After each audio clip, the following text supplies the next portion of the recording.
Langues et écritures africaines à l'aube du troisième millénaire. Héritage, innovation et perspective.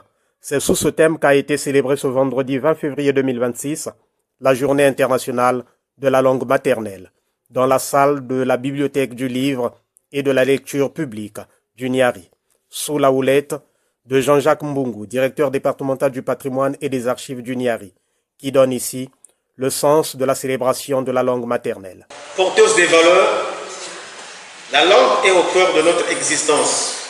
D'après Nadine Gaulle, je cite, « C'est par elle que l'univers est vitalisé, hominisé, voire humanisé. » Fin de citation. Historiquement, la langue est le fondement de la vie de toute culture.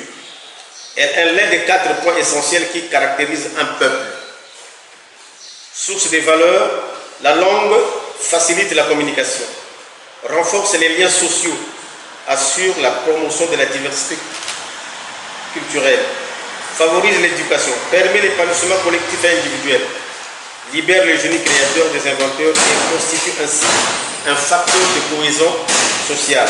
Au cours de cette célébration, les participants venus des administrations publiques et du monde religieux, tels que l'Ngunza fortement représentés, ont suivi des exposés portant sur, entre autres, l'importance de la langue maternelle par le directeur départemental du patrimoine et des archives du Niari, la survivance de la langue Kikongo par Sylvain Poussoukou, inspecteur des lycées, et l'expérience sur les écritures Congo, telles que l'écriture inspirée à Malonga Mambala et l'écriture Mandombe, inspirée par Simon Kimbangu, développée par le directeur départemental du patrimoine. Plusieurs siècles après le déclin de la civilisation égyptienne, au cœur de l'Afrique, les Congo, un peuple d'ascendance juive, continue d'exprimer le génie créateur dans l'écriture.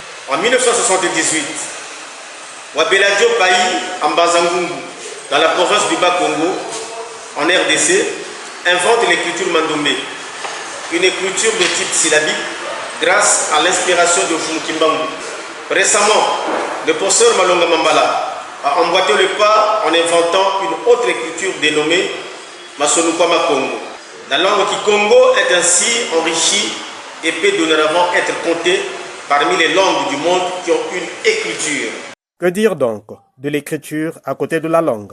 L'écriture étant un outil fondamental de la communication, de structuration de la pensée et de mémorisation, ces inventions sont un signal que les pays africains peuvent bien se mettre au même niveau que les autres pays dits développés. À noter que la Journée internationale de la langue maternelle se célèbre chaque 21 février, proclamée en 1999 par l'UNESCO et observée depuis 2000 à l'initiative du Bangladesh et commémore les étudiants bengalis tués en 1952 à Dhaka lors de la manifestation pour la reconnaissance de leur langue maternelle comme langue officielle.